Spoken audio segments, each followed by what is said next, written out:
Hello everyone, আমি দিশা তোমাদের মাঝে নতুন একটা ভিডিও নিয়ে চলে আসলাম। আশা করি ভিডিওটি না টেনে শেষ পর্যন্ত দেখবে।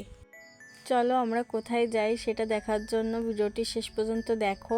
আমরা যাচ্ছি একটা বিশেষ কাজে। এই যে স্ট্যান্ডে চলে আসলাম। তারপর বাস স্ট্যান্ডে এসে আমরা বাসে উঠে পড়লাম। আমরা গন্তব্যস্থানে পৌঁছানোর আগেই আমার জন্য এসে অপেক্ষা করছে। অনেক আগেই এসে বসে আছে। এই যে আমার বান্ধবী, আমার প্রাণীর সখী, আমার ময়না পাখি, সে অনেক আগে এসে বসেছিল। আমরা পরবর্তীতে গাড়িতে উঠে চলে আসলাম দশানি থেকে এখন যাব রিক্সা করে কলেজে। এই যে আমরা এক রিক্সায় 3 জন, দেখেন রিক্সায় উঠেও ঢং করছি। চলে আসলাম কলেজ গেটে।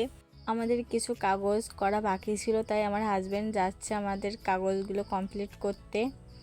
এই যে তারপর কমপ্লিট করে চলে আসলাম অফিস রুমে এসে এই যে আমার ভর্তির জন্য যে করণীয়গুলো করা লাগলো সেগুলো করলাম। আর আমার ক্যামেরা ধরেছে আমার বান্ধবী।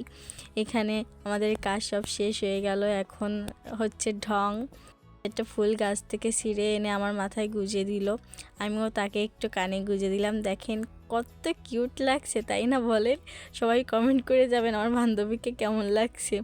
এই যে আমার ডিপার্টমেন্টের সামনে আমাদের কলেজের যে কাজগুলো ছিল সেগুলো সব কমপ্লিট করলাম। এখন যাচ্ছি কোথায় সেটা দেখতে থাকেন। আর এই আমার বড়মশাইকে বলছিলাম যে পুজোর সব শপিংয়ের টাকা এখানে দিয়ে গেলাম, তখন তার রিয়াকশন, আর সে ক্যামেরাতে আসতে চায় না। আর আমার ভিডিওটি হচ্ছে করা পুজোর আগে। হ্যাঁ, শেষ পর্যন্ত দেখবে সবাই। ভিডিওটি কেমন হয়েছে জানাবে। আর এই যে আমি আর আমার বান্ধবী যাচ্ছি, একটু ঢং করে হেঁটে যাচ্ছি। হ্যাঁ, অনেক দিন পর তার সাথে দেখা, একটু গল্প করছিলাম। আর সামনে পালকি ঘরে হচ্ছে গার্লফ্রেন্ড আর বয়ফ্রেন্ড এসে বসে গল্প করে, সেটাই বলছিল আমার বান্ধবীর পুরনো কলেজ। সেও হয়তো এখানে বসে বন্ধুদের সাথে আড্ডা মারতো, সেসব বলছিল। হ্যাঁ, এখন আমরা যাচ্ছি রিক্সা করে বাগেরহাট বাজারের উদ্দেশ্যে। আমিও বাগেরহাটেই প্রথম গেলাম, তাই তোমাদেরকে দেখালাম যে কোথায় কি। চলো বাগেরহাট বাজার থেকে ঘুরে আসি। আমার বান্ধবী জুতো কিনছে, তার জুতোটা দেখে খুবই পছন্দ হয়েছে। 2-3 বার ফিরে যেও আবার চলে আসলো কিনতে, সেটা নিয়ে যাবেই। আমরা যাচ্ছিলাম বাজারে ভিতরে, সেখানে সামনে ছিল পুজো মন্দির।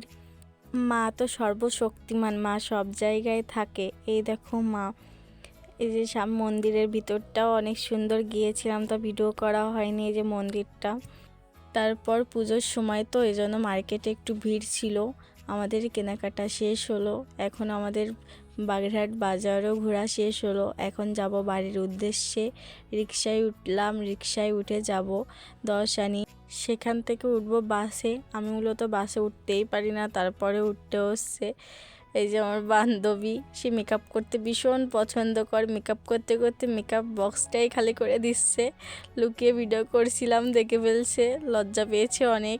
তারপর সে নেমে পড়লো বাস থেকে তার গন্তব্যের উদ্দেশ্যে। এই যে এখন যে কষ্টটা লাগে যে বান্ধবীকে ছেড়ে আসা, কতদিন পর দেখা, আবার তার সাথে আর কবে দেখা হবে, এই কষ্টটা কাউকে বলে বোঝানো যায় না। তারপর চলে আসলাম কাটাখালী বাস স্ট্যান্ডে। বাসে উঠে যে আমাদের রামপাল বিদ্যুৎ কেন্দ্রের গেট, এখান থেকেই যাই, তাই দেখাচ্ছিলাম। শেষমেশ নেমে পড়লাম দিগরাজ বাজারে। এখন বাড়ি যাব। আজকে ভিডিওটি এই পর্যন্ত শেষ করছি। দেখা হবে অন্য একটি ভিডিওতে। আমার ভিডিওটি যদি তোমাদের কাছে ভালো লাগে তাহলে লাইক, কমেন্ট, শেয়ার করে দেবে। টাটা।